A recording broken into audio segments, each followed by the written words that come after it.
함께 공동체 가족 여러분 안녕하세요. 반갑습니다.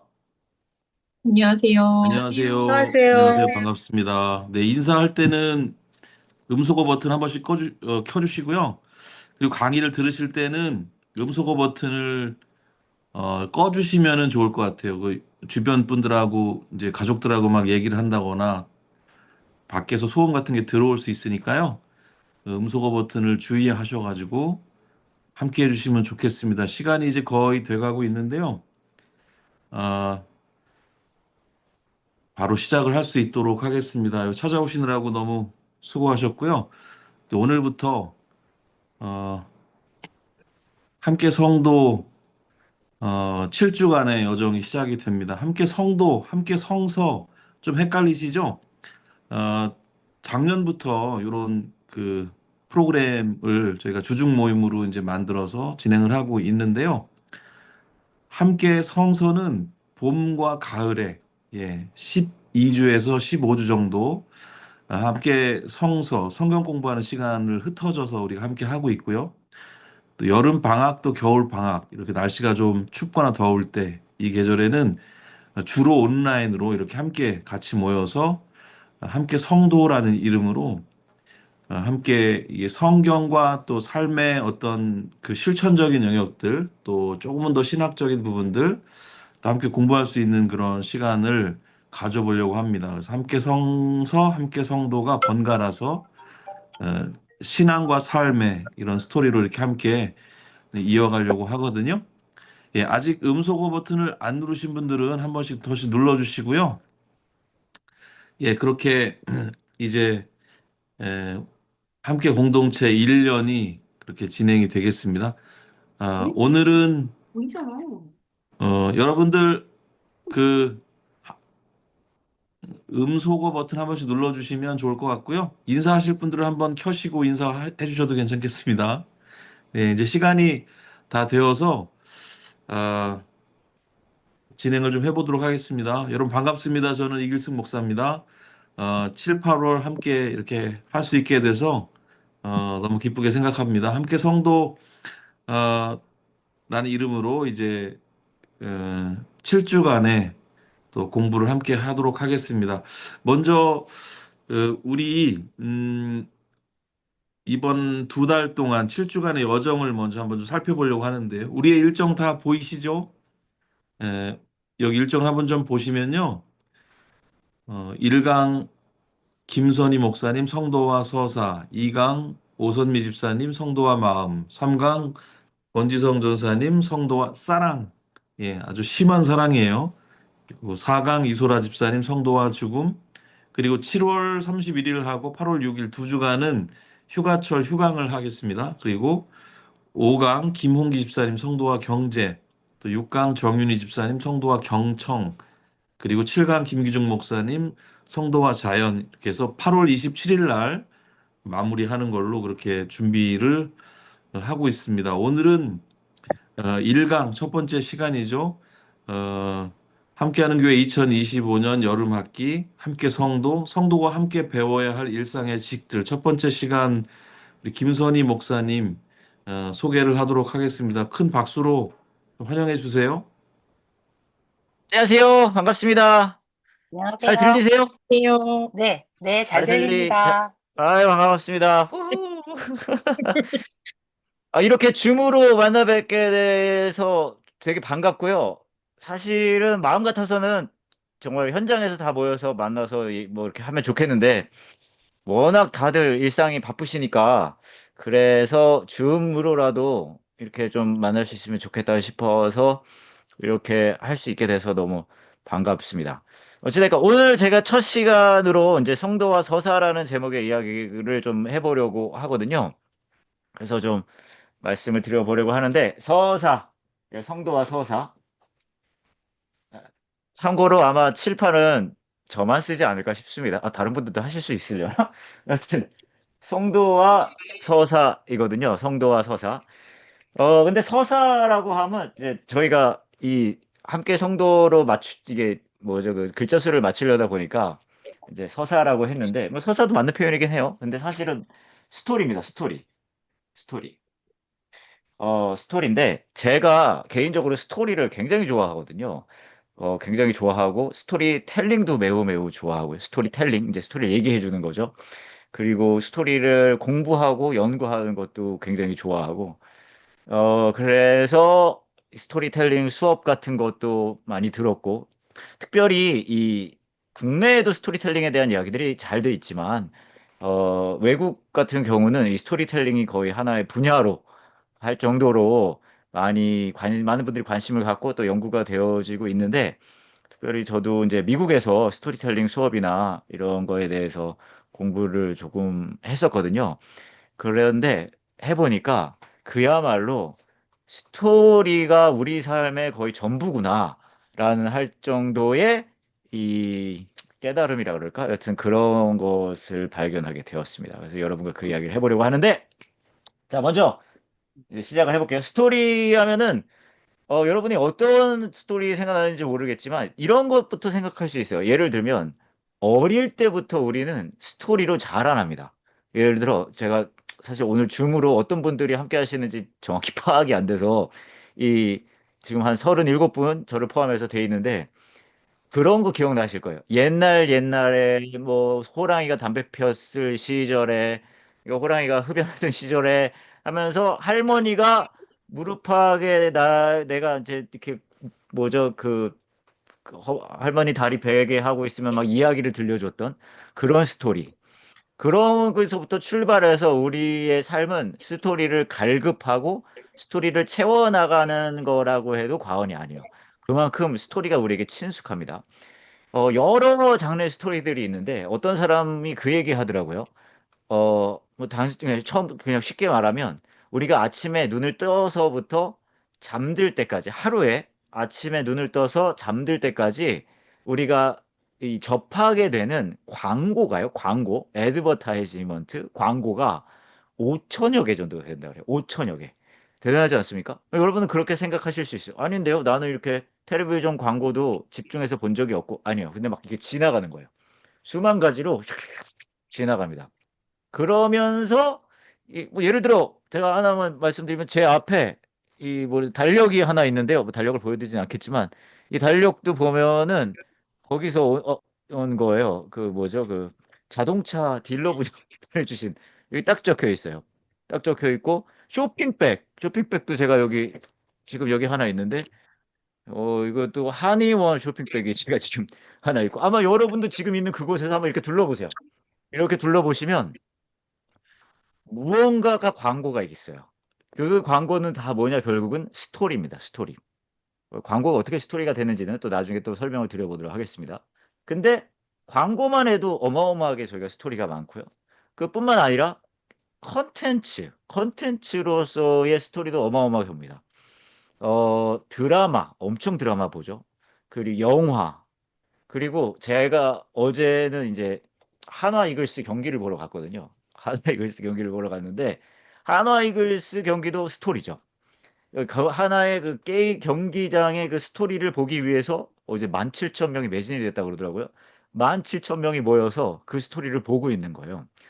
또 흥미로운 건 제가 나중에 또 얘기하겠지만 그 스토리를 17,000명이 가서 각자의 개인으로 경기의 스토리만 보는 게 아니라 그 스토리를 공유합니다. 하나로. 그래서 하나로 공유하면서 우리는 한화 이글스 팬이라는 정체성을 다시 확인해요. 이런 게 되게 많습니다. 2002년 월드컵 같은 경우도 국가대표팀이 축구를 하는 거를 온 국민이 봅니다. 그 왜 봅니까? 왜냐하면 스토리예요. 그 스토리를 가서 보는 거예요. 그 스토리를 보면서 그 스토리를 안에서 약간 카타르시스도 느끼고 또 정체성도 느끼고 공동체로서의 정체성도 느끼는 거죠. 자, 어쨌든 스토리는 무지무지하게 많고 또 하나 여러분들이 뭐 지인이든지 누구든지 이렇게 만납니다. 뭐 우리 교회 이제 교회는 소그룹이 될 수도 있고 혹은 그냥 교회가 아니라 가까운 사람 누군가를 만나게 됩니다. 만나게 되면 뭘 합니까? 밥을 먹거나 차를 마셔요. 근데 엄밀히 말하면 밥 먹고 차 마시려고 만나는 거 아니에요. 말은 그렇게 하죠. 언제 밥 한번 먹자. 우리 차 한잔 같이 해. 그렇게 만나요. 근데 실제로는 밥을 먹기 위해 만나는 거 아니고요. 차를 마시기 위해 만나는 거 아닙니다. 뭐 하러 만납니까? 만나서 스토리를 공유하려고 만나는 거예요. 스토리를 공유. 그러니까 삶이 전부 스토리예요. 또 애가 학교 갔다가 오면은 어땠니? 스토리. 예, 그죠? 내가 뭔가 있어요, 내 삶에. 그러면 뭐 배우자랑 또 스토리. 스토리가 그냥 수두룩 빡빡으로 우리 삶에 쌓여져 있습니다. 또 하나, 그 스토리가 내 삶의 이 가치를 또 확인시켜 주는 것도 있어요. 내 삶의 가치를 확인시켜 주는 것도 스토리입니다. 그냥 어 "당신은 어떤 사람입니까?" 라고 말했을 때 뭐 그런 분들도 계시고 저는 연봉 뭐 얼마짜리입니다." 그렇게 말할 수 그렇게는 안 해요. 대부분 "당신은 누구입니까?" 라면 "네, 나는 어느 어디 부모님이 어떻게 만나셨고 그래서 어떻게 해서 몇 남 몇 여로 중에 나를 낳으셨고 그렇게 나는 뭐 어느 동네에서 살다가 그 동네에서 자랐는데 뭐 학교를 어떻게" 이게 뭐예요? 나를 나타내는 거는 결국 스토리라는 거예요. 내 삶을 스토리로 이야기를 합니다. 그러니까 전부 스토리예요, 전부. 나를 구성하는 것도 스토리, 내 주위에서 맞닥뜨리는 것도 스토리, 모든 게 다 스토리입니다. 자, 그 정도 얘기를 하고 그러면 우리는 궁금해요. 스토리. 스토리가 우리가 모든 게 스토리라면 좋은 스토리는 무엇일까? 좋은 스토리. 여러분들은 어떤 게 좋은 스토리라고 생각하세요? 이 영화든 뭐 드라마든 음악이든 이제 음악도 하나의 스토리거든요. 또 우리 길식 아니, 목사님 배경에 안 같은 나오게 이걸 지만 다 설정을 해놨어, 배경에. 내 얼굴이 안 나와. 지금 한국사는 어떻게 지금 스토리를 말씀해 주고 계신 거세요, 이분께서. 괜찮습니다. 이거 뮤트 버튼 찾기 어려울 수 있어요. 자, 좋은 스토리가 뭐가 좋은 스토리냐? 그 드라마나 영화나 다 보면 두 가지 요소가 가지고 있어요. 좋은 스토리는 딱 두 가지 요소가 딱 두 가지 요소가 좋은 스토리라고 할 수 있는데 첫 번째는 좋은 스토리를 구성하는 거는요. 예측 불가성이에요. 그러니까 예측이 가능하면 우리는 좋은 스토리라고 얘기 안 합니다. 뻔하잖아요. 뻔하면 들으려고 하지 않아요. 그래서 이게 영화든 드라마든 뭐가 되든지 간에 그것을 그 스토리를 보면서 예측이 가능하면 그건 재미없다. 예측이 불가능해야 돼요. 예측이 어려워야 돼요. 이거 어떡하려 그러지? 이렇게 가는 게 좋은 스토리입니다. 근데 이것만 있다고 좋은 스토리는 아니에요. 그냥 예측만 가능하지 않게 스토리를 하면은 그냥 허황된 얘기만 갈 수 있거든요. 그래서 좋은 스토리는 뭐가 좋은 스토리냐면 예측 불가성과 함께 뭐가 같이 가냐? 개연성이 같이 갑니다. 그래서 좋은 스토리는요. 어떤 이야기가 되든지 간에 예측 불가능성과 개연성이 같이 가주면은 그건 진짜 좋은 스토리예요. 근데 문제가 있습니다. 이제 예측 불가능성은 예측하지 못하는 거고 개연성은 말이 되는 거잖아요. 그러니까 이 그 두 개 같이 가야만 좋은 스토리인데 문제는 이 두 개가요. 이 두 개가 모순됩니다.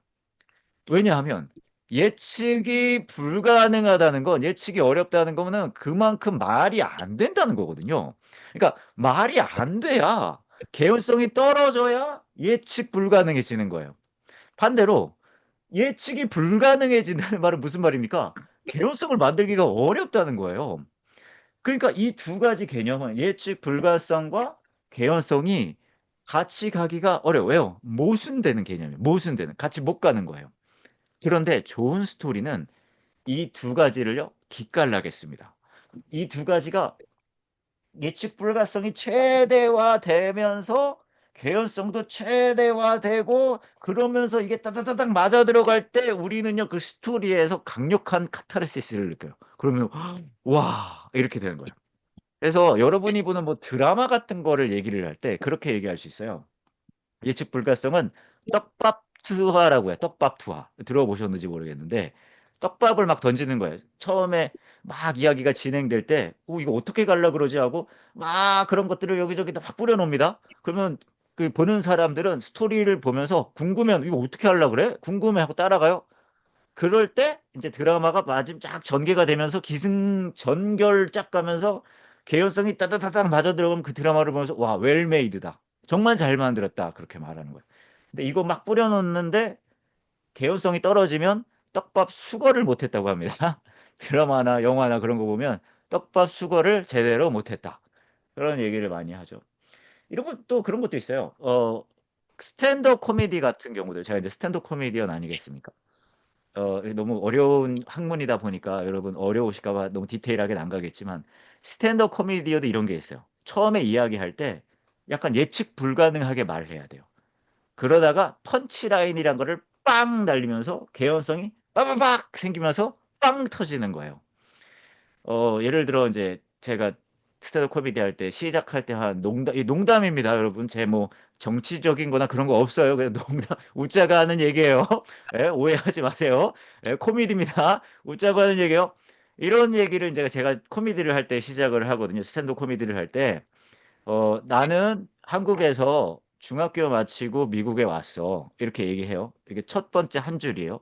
그 다음에 펀치라인이 뭐 어떻게 가냐 하면 맞아.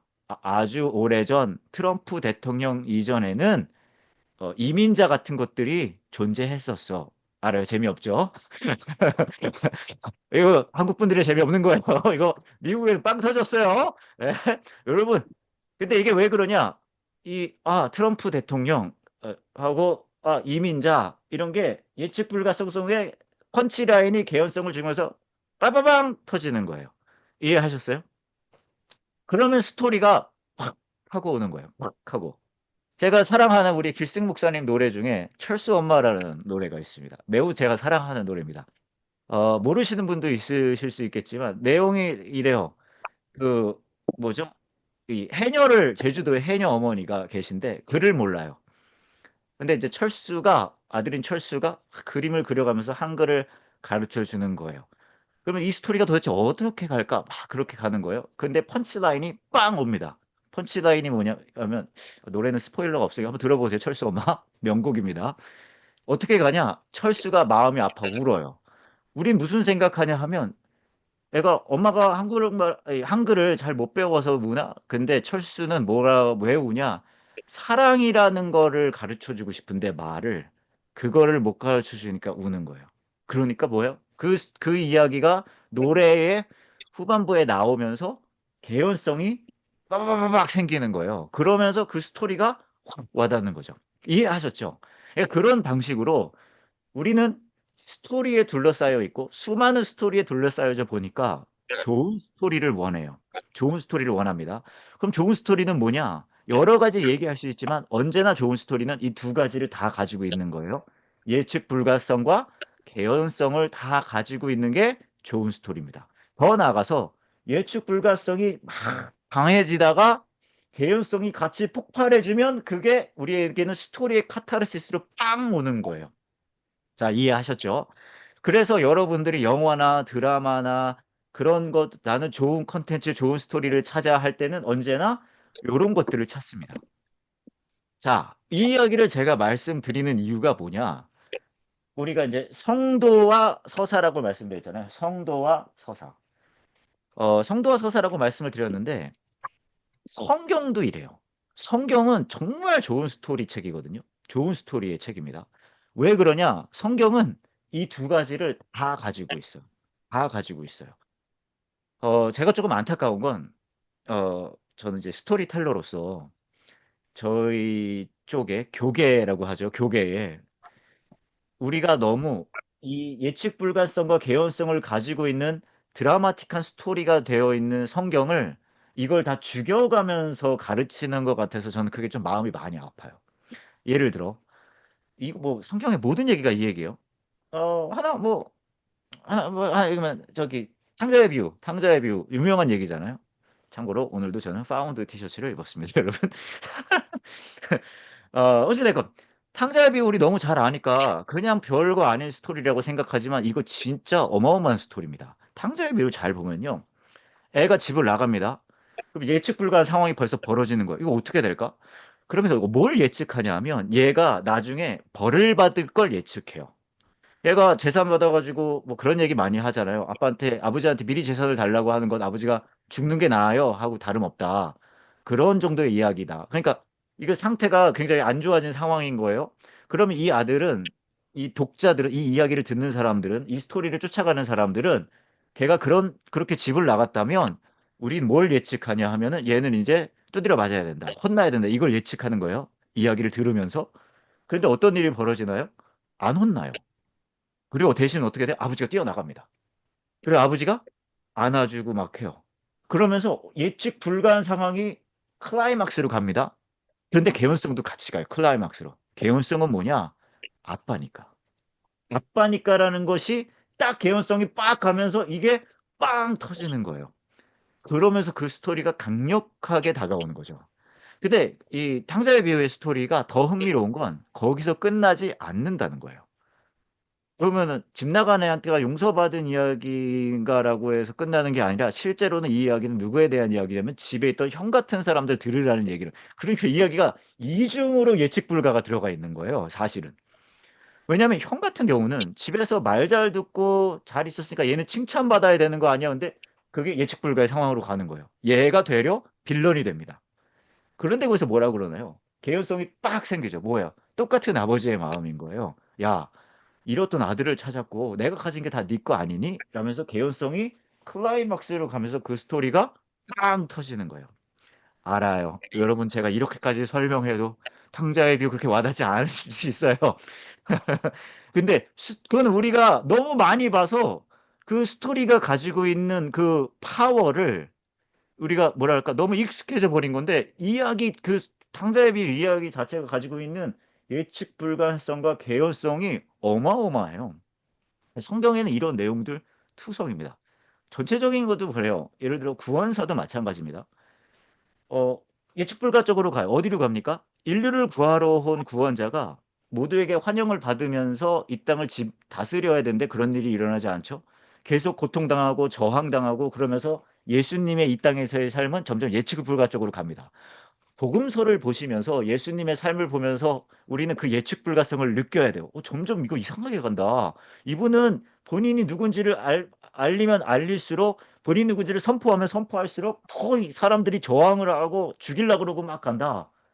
그럼 이거 이상한 거 아니냐고 예측 불가성이 막 클라이막스가 됩니다. 그런 상황에서 어떤 일이 벌어지죠? 예측 불가성의 가장 클라이막스는 십자가에서 그분이 죽으시는 거예요. 뭐 어떡하라는 거예요, 여러분. 근데 놀랍게도 그가 다시 사시면서 그것이 우리의 죄를 위함이라는 것으로 개연성이 빡 생기면서 어마어마한 스토리가 되는 거예요. 네, 이해하셨죠? 그러니까 성경의 내용이 그래요. 하나님은 성경에 나오는 하나님은 단 한 번도 너무 예측 가능하고 뻔한 하나님으로 나타나지 않아요. 민망해서 그리고 하나님이 나타났을 때 이스라엘 백성들은 막 징징대고 앵앵대고 왁왁 그러면서 예측 불가하게 가면서 하나님은 그들을 놓지 않는 방식으로 이렇게 가면서 이게 폭발하는 방식으로 가는 거죠. 그럴 때 성경이 우리에게 확 다가옵니다. 근데 왜 그럴까? 성경은 당연히 좋은 스토리니까. 왜 그러냐면 여기서부터 이제 제가 말씀드리고 싶은 게 있는데 우리 삶도 스토리라서 그래요. 우리 삶도요? 스토리예요. 더 나아가 우리는 우리 삶이 스토리인 걸 인식하고 있기 때문에 좋은 스토리가 되기를 원해요. 저와 여러분은 우리의 삶이 좋은 스토리가 되기를 원해요. 그래서 엄청 열심히 살아요. 좋은 스토리가 되게 하기 위해서. 근데 문제는 우리가 좋은 스토리가 내 삶이 좋은 스토리가 됐으면 좋겠는데라고 여러분도 열심히 살고 저도 열심히 사는데 문제는 뭐가 있냐면 제가 아까 말씀드렸죠. 좋은 스토리는 뭐라 그랬죠? 예측 불가성과 개연성이 같이 가야 좋은 스토리라고 말씀드렸어요. 근데 저와 여러분이 우리 삶이 좋은 스토리가 되기를 원하는데 예측 불가성을 좋아하십니까? 이게 줌으로 봐서 여러분 상황을 잘 알 수가 없지만 예측 불가성을 좋아하는 사람은 아무도 없어요. 여기서 모순되는 거예요. 나는 내 삶이 좋은 스토리가 되길 원하는데 예측 가능한 스토리이길 원해요. 근데 예측 가능한 스토리는 좋은 스토리일 리가 없어요. 여러분들은 그러실 수 있어요. 아니요, 목사님, 저는 좋은 스토리가 되는 것 따위는 관심 없습니다. 난 그냥 예측 가능하기만을 원합니다. 아니요. 예측 가능한 삶으로 그냥 쭉 가면 여러분들 그 삶을 원치 않으실 거예요. 왜냐면 예측 가능한 삶은 좋은 스토리가 될 수 없어요. 제가 어떤 걸 많이 느끼냐면, 음, 제가 이제 교육분들을 만나다 보면요. 그 교회에 오시게 된 이제 한 40대 중후반부터 50대 중반 정도 되시는 분들이 특별히 남자분들이 그때 막 신앙을 갖게 된다거나 혹은 그때 막 갑자기 신학교를 가게 되신다거나 그런 경우들을 봤거든요. 근데 이렇게 보면 어떤 상황들이 뭐 전부 다 그런 건 아닌데 어떤 상황들이 있냐 하면 그런 분들이 꽤 있으세요. 어떤 분들이냐 하면 전문직이세요. 전문직인데 뭐 아니면 뭐 연구원이 될 수도 있고 그때까지 어떻게 살았냐? 공부 잘했어요. 그 공부 열심히 하다가 공부 다 하고 나니까 이제 뭐 어떤 전문직 그뭐 의사나 변호사나 뭐 어떤 그 연구원이나 그런 거 이제 된 거예요. 그러고 딱 가가지고 또 이제 거기서 또 열심히 살아요. 왜냐하면 그 방향 속에서 어느 정도 이렇게 이 뭐라 그러지? 이렇게 다음 단계들이 보이는 것들이 있거든요. 그래서 그거를 쭉쭉 가는 거예요. 그러다가 이제 결혼도 하시고 애들 키우고 또 애들 있으니까 또 애들 키워야 되잖아요. 그걸 또 막 해요. 그러다가 어떤 일이 벌어지냐면 애들이 어느 정도 크고 내 본인의 이제 자리가 사회적 지위나 자리가 어느 정도 자리를 잡기 시작할 때 이분들이 현타가 오는 거예요. 내 삶이 이게 전부인가? 그러니까 평생을 살 동안에 예측되어지는 단계를 쫓아가서 하나 살아서 왔는데 어느 지점에 가서 그 예측되어지는 거를 쭉쭉쭉쭉 쫓아왔을 때 느껴지는 현타가 있는. 왜? 여러 가지로 설명할 수 있지만 저는 그렇게 스토리적인 면을 볼 때 이렇게 설명할 수 있어요. 와, 내 삶이 이런 스토리에서 끝이 나는 건가? 이렇게 그냥 쭉 간다고? 그러면서 이제 신앙을 찾으시거나 혹은 신학교를 가시는 분들도 계시고 뭔가 더 있지 않을까라는 것을 해보고 싶으신 거죠. 이게 무슨 말이냐면 우리는 우리 삶이 예측 가능하고 쭉쭉쭉 가면 괜찮을 거라고 괜찮은 삶이죠. 그런데 마음 깊은 곳에서부터는 우리가 인지를 하고 있어요. 내가 이게 전부라고. 왜냐하면 우리는 우리 삶이 하나의 스토리라는 거를 인지하고 있거든요. 그리고 우리 스토리가 좋은 스토리가 되기를 원해요. 그래서 예측 가능한 삶을 살기를 원하지만 또 예측 불가능한 이게 있어야 된다는 거예요. 또 하나 얘기를 드리면 예측 가능한 삶을 원하지만 문제는 뭐냐면요. 예측이 불가능해요. 예측이 가능한 사람은 이 세상에 존재하지 않아요. 그러니까 우리의 삶을 잘 보시면 이제 스토리라고 말씀드렸는데 우리 삶의 스토리를 잘 보면 예측 불가능한 상황 속에서 잘 들으세요. 예측 불가능한 상황 속에서 우리는 개연성을 찾아요. 이게 우리의 삶입니다. 예측 불가능한 삶 속에서 어떻게든 개연성을 만들고 싶어요. 근데 이게 모순됐다고 말씀드렸잖아요. 그러니까 그 스토리, 내 인생의 스토리를 만드는 것은 막 힘든 거예요. 어떡하지, 어떡하지? 그런 일들이 우리 삶 속에 일어납니다. 그럴 때에, 그럴 때에 성경은 무슨 얘기를 하냐? 그 얘기를 하는 거예요. 너의 삶의 스토리 속에서 너가 예측 불가능한 상황에 있는 것을 알아. 예측 가능한 삶을 살고 싶어서 아둥바둥 살겠지만 실제로 너는 예측할 수도 없고 예측할 수 있다 해도 그 삶은 좋은 스토리가 될 수 없어. 이 얘기를 하고요. 대신에 뭘 하냐? 하지만 그 예측 불가성 속에서 내가 네 삶의 개연성이 될 거야. 이게 성경에 나오는 하나님이신 거죠. 그래서 이제 성도와 서사라고 이야기를 했지만 성도의 삶은 무엇이냐라고 말하면 우리 삶의 스토리 속에 예측 불가능함 속에서 개연성을 막 찾아요. 뭐 자녀의 삶 상황 속에서 예측 불가능한 거, 뭐 커리어, 뭐 건강, 어떻게 뭐 이게 어떻게 말이 돼야 되는 거 아닌가? 막 이러는 거예요. 그러다가 성경의 하나님이 예측 불가능 속에서 개연성이 되시는 분이시라는 걸 실감하면서 그 성경의 이야기와 나의 이야기가 싱크가 되기 시작합니다. 싱크가 돼요. 이게 뭐라 해야 되지? 맞아 들어가는 거죠. 그러면 우리가 나의 삶의 이야기와 성령의 이야기가 맞아 들어가면서 이게 최대화되면서 내 삶에서 카타르시스를 강하게 느끼는 거예요. 그게 이 신앙의 카타르시스라고 이야기할 수 있어요. 이런 거 얘기할 수 있습니다. 어떤 분이 막 진짜 삶이 어려워요. 막 경제적으로 어렵고 뭐 건강이 어렵고 이런 일이 있습니다. 근데 그런 경우가 있거든요. 삶의 상황은 똑같은데 팍팍하고 힘들고 어려운 건 똑같은데 픽픽하고 어려운 건 똑같은데 엄마 이분이 막 예배나 어떤 걸 하다가 은혜 받으셨어요. 그래요. 그럼 어떤 일이 벌어지냐 하면 상황이나 뭐 경제적인 거나 건강이나 그런 어려운 상황은 그대로인데 이분이 마음이 평안함이 생겨요. 왜 그럴까? 어떻게 상황은 똑같은데 마음이 그렇게 바뀔 수 있습니까? 왜냐하면 내 삶의 예측 불가능함 속에서 성경의 하나님을 만난 다음에 다시 재확인한 후에 그분이 내 삶의 개연성이 된다는 것을 실감하면서 내 삶의 스토리는 그러므로 괜찮다라는 것을 실감하게 되는 거예요. 그러면은 이제 이렇게 되는 거죠. 자, 이게 왜 중요하냐? 어, 왜 중요하냐면 우리는 신앙생활을 공식이라고 생각합니다.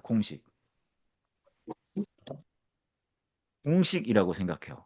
무슨 말이냐 하면 신앙생활 하면 뭐 교회 열심히 가고 이거 뭐 하고 저거 하고 쭉쭉쭉쭉 하면서 루틴으로 뭐 매일 큐티하고 아침에 큐티한 다음에 뭐 기도하고 뭐 나쁘지 않아요. 근데 그런 하나의 종교적 삶의 패턴을 계속 만들어가고 그거를 계속 돌리는 게 신앙생활을 생각한다는 거예요. 더 나아가서 공식이라고 생각하는 건 뭐냐 하면 불확실성 속에서 이것을 하면 이런 게 된다. 라면서 하나님을 내가 하나의 움직일 수 있는 공식 안에 넣어놓고 그것을 돌리는 것이 신앙생활이라고 생각할 수가 있어요. 근데 성경의 하나님은 공식으로 움직이시는 분이 아니시거든요. 대신 어떤 하나님이시냐? 성경의 하나님은 스토리의 하나님이신 거죠. 그러니까 예측 불가성의 하나님이십니다. 뭐 제가 굉장히 사랑하는 책 중에 욥기라는 책이 있습니다. 욥기. 뭐 제가 하도 욥기 얘기를 많이 해서 웬만하면 다 아시겠지만 욥기를 보면 그 욥이라는 사람이 있어요. 근데 욥이라는 사람이 굉장히 괜찮은 사람입니다. 너무 괜찮은 사람이라 막 소문이 났어요. 너무 의로운 사람이라고 쫙 소문이 났는데 그때에 이제 하나님이 이 천사들하고 뭐 사탄하고 이렇게 뭐 이렇게 친목회 같은 걸 했나 봐요. 근데 거기에 이제 사탄한테 이 하나님이 물어보는 너 요즘 뭐 하고 다니냐 그랬더니 선생님 여기저기 이러고 다녀요 그러니까 하나님이 되게 흥미로운 게 우리는 욥처럼 의로운 사람을 괴롭히는 것을 사탄이 먼저 얘기했을 거라고 생각하는데 그렇지 않아요. 하나님이 먼저 얘기합니다. 하나님이 그래요. 야, 너 욥 들어봤니? 그렇게 얘기해요. 그래서 제가 여기서 늘 생각하는 건데 너무 잘 믿으면 이게 하나님이 언급할 수 있겠다. 여러분 꼭 여러분보다 더 잘 믿으실 분들 한 두세 분은 앞에 두시는 걸 추천드립니다. 저도 그것을 굉장히 지향하고 있고요. 굉장히 지향하고 있고 그래서 이제 우리 저기 이길스 목사님이라든지 우리 천재성 목사님 이런 훌륭한 분들을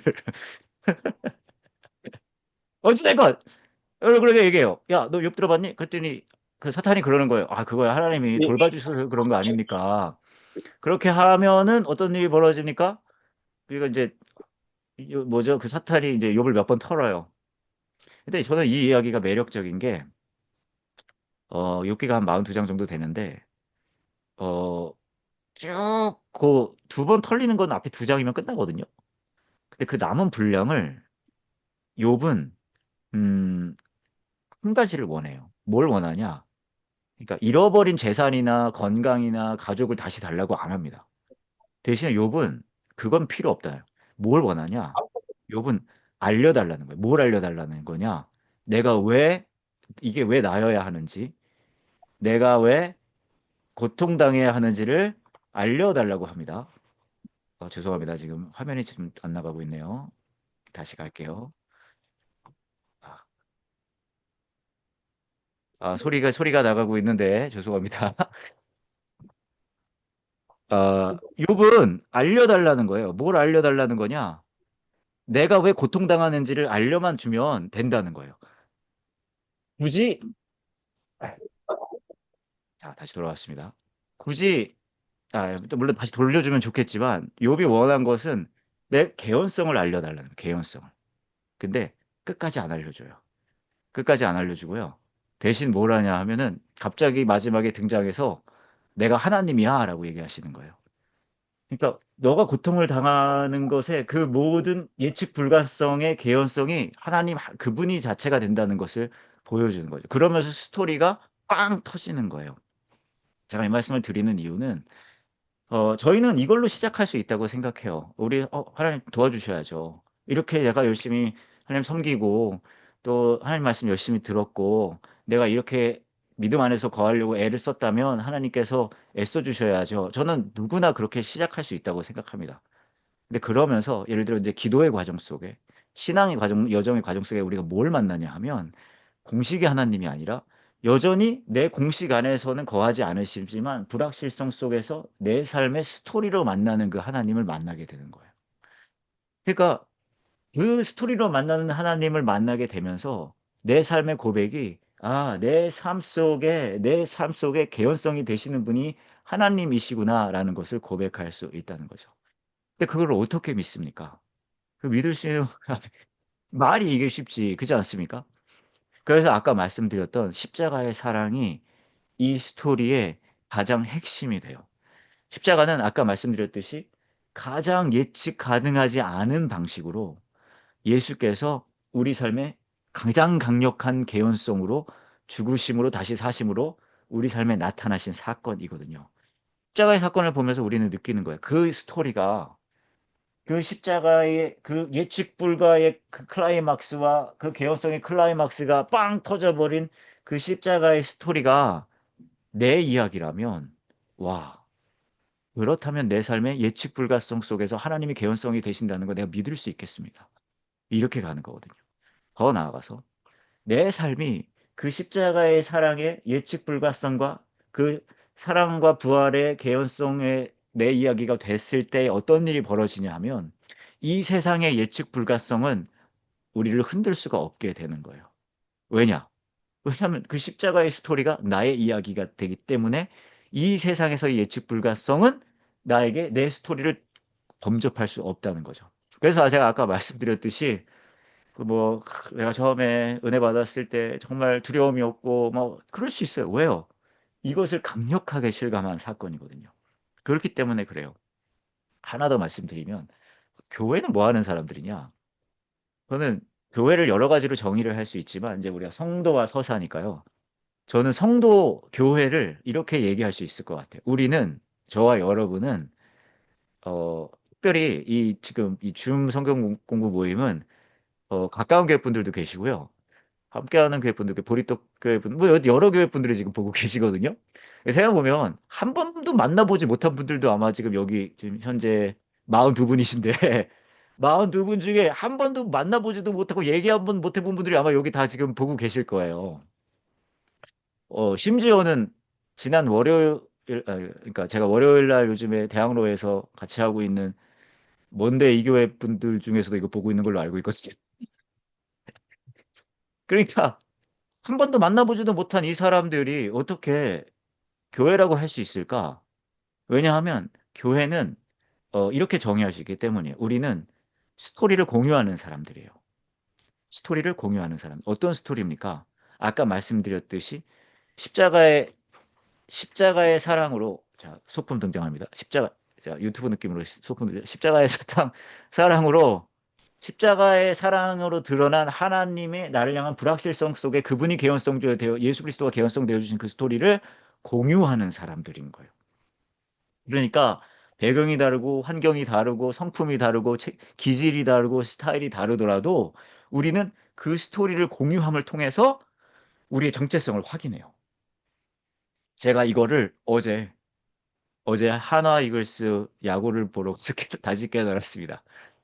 와, 17,000명이 꽉 차가지고 한화 이글스가 아웃되고 안타 치고 홈런 치는 거에 열광하고 막 하고 어깨 동무를 하고 노래를 부르고 막 그걸 하는 거예요. 다 그분들 서로 모르는 사람들이고 아마 다 배경도 다 다를 테고 공통점이 거의 없겠죠. 근데 이 사람들이 모여서 아까 말씀드렸듯이 나만 경기 보러 이렇게 온 게 아니라 이 사람들과 함께 같이 이 스토리를 공유하는 걸 통해서 그 기쁨을 같이 누리는 거예요. 그 스토리를 공유하는 것을 통해서. 그게, 그게 교회인 것 같아요. 그래서 저는 그거를 굉장히 여러 가지를 추천하는 게 우선은 저는 소그룹 꼭 하시라고 추천드리는 이유 중에 하나가 만나서 서로 스토리는 다 다르겠지만 함께 하면서 자신의 삶을 나누고 그 안에서 일하시는 하나님의 이야기를 같이 나누는 거예요. 그 스토리를 다른 교회 공동체와 공유하면서 그러면서 우리는 서로 우리를 향한 하나님의 스토리를 다시 재확인하는 거죠. 예배라는 행위도 마찬가지입니다. 모여서 우리가 노래를 부르고, 이제 찬양이죠. 찬양을 부르고, 말씀을 보고 듣고, 기도를 같이 하면서 그 스토리를 다시 확인하는 거예요. 나를 향한 십자가의 사랑, 하나님의 이야기를 공동체로서 다시 확인하는 거죠. 저는 기도도 마찬가지라고 생각합니다. 기도도 마찬가지예요. 기도도 스토리텔링이고 스토리 공유이고 스토리를 재확인하는 거예요. 하나님 앞에 가서 내 스토리를 얘기하는 거예요. 하나님, 나 너무 불확실합니다, 지금. 개연성을 찾고 있는데 보이지가 않아요. 그렇게 하나님한테 아뢰는 거예요. 나의 스토리텔링을 하는 게 기도예요. 그러면서 뭐 하는 거냐 하면 그 과정 속에서 나를 향한 그분의 스토리를 다시 재확인하는 거죠. 그러면 어떤 일이 벌어지냐 하면 아까 말씀드렸듯이 내 삶의 예측 불가의 상황 속에 여전히 개연성은 보이지 않지만 그럼에도 불구하고 나를 향한 그 하나님의 스토리가 진짜라면 그렇다면 괜찮습니다. 라는 것으로 가는 거죠. 예수님의 기도가 그러했죠. 예수님께서 십자가를 지시기 전에 할 수 있거든. 이 잔을 가져가 달라고 말씀을 드립니다. 예수님의 스토리예요. 이거 가져가 주세요. 뭐 이거 너무 어렵습니다. 이 예시불가의 개연성을 짜는 게 너무 어렵습니다. 그러니까 우리 인류를 구원하러 오신 분이 그 정도까지 얘기했다면 우리는 무슨 얘기도 할 수 있지 않을까요? 그러니까 우리 삶 속에 예측 불가하면서 개연성을 찾고 있는 얘기들을 막 하는 거예요. 다 얘기해도 좋다고 생각합니다. 다 누가 마음에 안 듭니다. 우리 애가 나 이번에 로또 됐으면 좋겠습니다. 나 이거 좋은 기도라고 생각해요. 일찍 불가속에 이거 교육석을 찾는 거예요. 아우, 우리 애가 1등 했으면 좋겠어요. 공부는 죽어도 안 하지만, 홍해를 가르신 분이 그거 못 하십니까? 막 그래가면서 막 하는 거죠. 근데 예수님이 또 뭐라고 기도하죠? 그분의 스토리를 말하면서 또 무슨 얘기를 하시냐 하면, 하지만 내 뜻대로 하지 마시고, 뭐라 그러죠? 아버지의 뜻이 이루어지라고 하는 거예요. 그분의 스토리를 실감하는 거예요. 그 과정이 이제 기도의 과정이라고 할 수 있겠죠. 그래서 그 큐티도 마찬가지고요. 뭐 여튼 제가 이 말씀을 쭉 드리는 이유는 이렇게 할 수 있어요. 공식 같은 그리스도인의 삶을 이제 신앙의 삶을 저와 여러분 살 수 있습니다. 저도 그런 거 많이 하고요. 근데 그것을 넘어서서 내 삶의 스토리로 일하시는 하나님을 누리는 게 크리스찬의 삶이고 더 나아가서 그 서사 안에 거할 때 들어보세요. 그 서사 안에 거하는 사람들을 성도, 거룩한 사람이라고 이야기할 수 있는 거죠. 왜냐하면 그 서사의 거룩성 안에, 저와 여러분은 우리 스스로를 거룩하게 할 수가 없거든요. 그러니까 그 거룩한 서사 안에서 나를 다시 재확인할 때 내가 성도구나라는 것을 실감할 수 있다는 겁니다. 아, 이 정도 하면 될 것 같은데. 네, 그래서 여러분, 그렇게 할 수 있는 저와 여러분 됐으면 좋겠습니다. 기스 목사님, 이 정도면 된 것 같아요. 예. 어, 제가 이전에 사실 써니 목사님 이 스토리에 대한 이야기를 한번 얼핏 들은 적이 있었는데 굉장히 좋았거든요. 그래서 오늘 사실은 제가 좀 권해서 이렇게 좀 초청, 다시 한번 초청해서 그 얘기를 듣고 싶었었는데 다시 들어서 너무 좋았고 또 삶의 이야기, 또 성경의 이야기, 그리고 또 오늘 지금 현재 43분이 계신데 사실 여기 43가지의 스토리가 있는 거 아니겠습니까? 이 43가지의 스토리가 함께 모여서 또 어떤 한 스토리, 하나님의 스토리에 대해서 생각해 볼 수 있는 또 그런 시간이었던 것도 같아요. 이제 우리 다들 숨죽여 계시느라고 힘드셨을 텐데 혹시 가능하시면은 지금 잠깐 얼굴 전체 한번 좀 서로 얼굴 보고 한번 인사할까요? 다 한번 켜시고, 이렇게 한번 서로, 한 번씩 인사 좀 나누면 좋겠습니다. 그냥 어차피 뭐 여기서 예의 바르게 하기 어려우니까 반갑습니다. 얼굴도 한번 확인하시고, 저 이름이, 저분이셨구나. 이렇게 한번 익혀보셔도 좋을 것 같고요. 우리 은근히 서로 잘 모르더라고요. 예. 그래서, 저분이, 그러시구나. 이렇게 인사. 저 가까운 교회 분들도 계신 것 같고, 저기 교회 안 다니시는 분들도 계신 것 같고, 예, 한번 얼굴 좀 보여주시고요. 예, 소리도 한번 내주시고요. 예, 소리 반갑습니다. 한번, 예, 소리 한번 켜시고, 우리 강사 목사님한테 박수 한번 칠까요? 박소리 들리게? 예, 잠깐 소리 켜놓고 계시고요.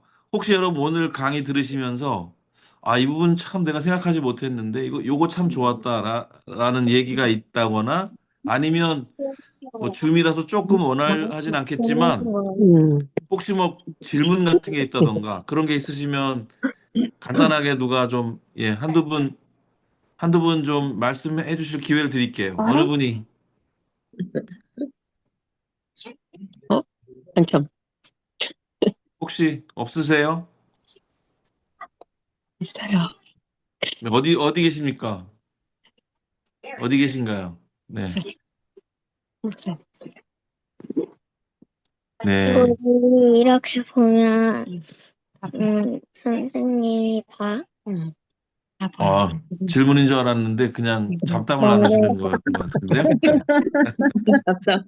예. 이 상황에서 뭘 그렇지. 질문하고 얘기 듣고 하기가 쉽지는 않을 것 같은데 혹시 손을 이렇게 한번 들어보시겠어요? 혹시 이렇게 카메라 가까이에 할 말 있으신 분? 아, 여기 김영애 집사님? 아니요, 손 아니세요? 들어보려고 아, 손을 이렇게 그랬어야 되겠어요. 드셔가지고 질문 아, 손 있으신 들어. 분이나 뭐 하실 말씀 있으신 분 목사님이 이렇게. 시켜서 한 건데. 아, 그러셨어요? 네. 예, 오늘 아무튼 첫 시간이었는데요. 아무튼 뭐 우리 계속 7주간 함께 할 거니까 관심을 가지시고 계속 함께 참여해 주시면 좋겠고, 그리고 잠깐 제가 한 번만 더 좀 광고를 드리고 싶은데요. 이거 있잖아요. 네가 한번 다시 한번 봐주세요. 함께 성도 손도. 아, 어,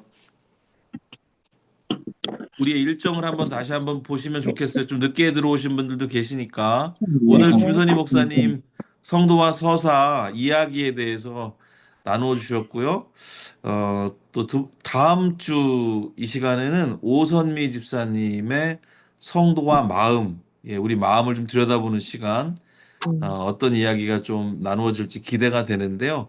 이렇게 한 주 한 주, 긴 시간은 아닐 것 같습니다. 그래서 엄청 전문적인 얘기는 할 수 없지만, 그래도 우리가 좀 듣고 또 생각하고 할 수 있는 그런 좋은 어떤 기회들이 될 것 같습니다. 여러분들 기대해 주시고 계속 많이 참여해 주시고요.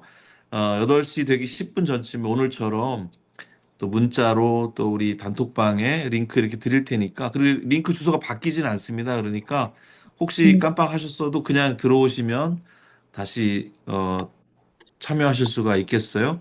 계속 7주간의 목사님, 여정에 함께 해주시고요. 예, 뭐 하실 한번 말씀. 질문 네, 있습니다. 예, 저기 예, 전체적으로 그 호스트가 네. 저기 음소거를 전체적으로 할 수 없나요? 강의 하실 때? 아, 제가 그렇게 하려고 하다가 네, 또 그렇게 미리 예고를 안 드렸어가지고 좀 네, 혹시 좀 네, 기분 나쁘실 수 있을 것 같아서 네, 강제는 네, 안 네, 했는데요. 네, 다음 주에는 제가 미리 말씀을 드리고 호스트를 할 수 있어요. 그래서 네, 제가 네, 강제로 좀 닫고 그리고 나중에 한꺼번에 풀고 그렇게 하도록 하겠습니다. 네, 네, 네. 그렇게 하면 좋을 것 감사합니다. 같고요. 예. 그 아직 좀 익숙하지 않으신 분들도 있으신데요. 조금 뭐 중간에 이렇게 어 이렇게 저렇게 좀 부자연스러워도 그냥 우리 그거 같이 함께 가는 느낌으로 잘 만들어가 주시면 좋을 것 같고 이해해 주시면 좋을 것 같습니다. 예, 오늘 첫 시간이었어서 아무튼 여러 가지로 좀 재미있는 일들도 있었는데 아무튼 감사드리고요. 써니 목사님 네, 써니 목사님 나가셨어요? 안 나갔어요. 네, 네. 있어요. 예, 여기 대략 있어요. 이렇게 저가 나눌 얘기는 한 것 같고요. 써니 목사님 그러면 다른 이야기들 뭐 질문이나 이런 거 없으시면은 써니 목사님 기도 한번 해주시고 또 7주간의 여정 첫 번째 시간 좀 정리하면 좋을 것 같은데요. 알겠습니다. 기도할게요. 하나님, 우리 삶의 스토리를 살다 보면 예측 불가한 일들이 너무 많이 있습니다. 어쩌면 오늘 줌으로 함께 이 광자 하시는 분들 중에 그 삶의 예측 불가성 속에 있는 분들, 그래서 마음 어렵고 힘든 분들 있으실 수 있을 것 같습니다. 그 안에서 우리는 개연성을 찾고 몸부림을 치고 그래도 내 삶이 좋은 스토리가 됐으면 하는 그 마음에 열심히 살고 있는데 우리 그거 못할 것 같습니다. 하나님께서 해주셔야 해요. 우리를 향해 모든 것을 내어주신 그 십자가의 사랑, 그 궁극의 개연성 되신 예수 그리스도가 나의 진짜 개연성이 되어주시기를 원합니다. 무엇보다 바라고 원하는 것은 그 예측 불가성에 있는 분들에게 그 예수님께서 위로가 되고 또 새 힘이 되고 또 선한 목자 되어 주시기를 원합니다. 어쩌면 내가 볼 때, 세상이 볼 때 내 삶이 좋은 스토리 같아 보이지 않을 수도 있을 것 같습니다. 하지만 우리 한 명 한 명을 이곳에 있는 44명의 그 모든 스토리 하나하나를 가장 귀한 스토리로 삼아 주신 그 하나님의 마음을 누릴 수 있는 또 그 하나님의 눈으로 우리가 또 볼 수 있는 우리 될 수 있게 해 주세요. 이 밤에 함께 해 주신 한 분 한 분을 축복합니다. 예수님의 이름으로 기도합니다. 아멘. 아멘. 여러분 한 가지만 감사합니다. 광고 다시 한번 드릴게요. 계속 함께 온라인 참여해 주시고 같은 수요일 오전 10시 반에는 교회 현장에서 성도와 세계관이라는 제목으로 천재성 목사님이 현장에서 강의도 해주시고 계시거든요. 그러니까 오실 수 있는 분들 함께 해주시면 더 좋을 것 같습니다. 오늘 너무 감사했고요. 다음 주에 또 건강한 모습으로 뵙겠습니다. 감사했습니다. 네. 감사합니다. 감사합니다. 다음 주에 굿밤 뵐게요. 다음 주에 되세요. 봬요.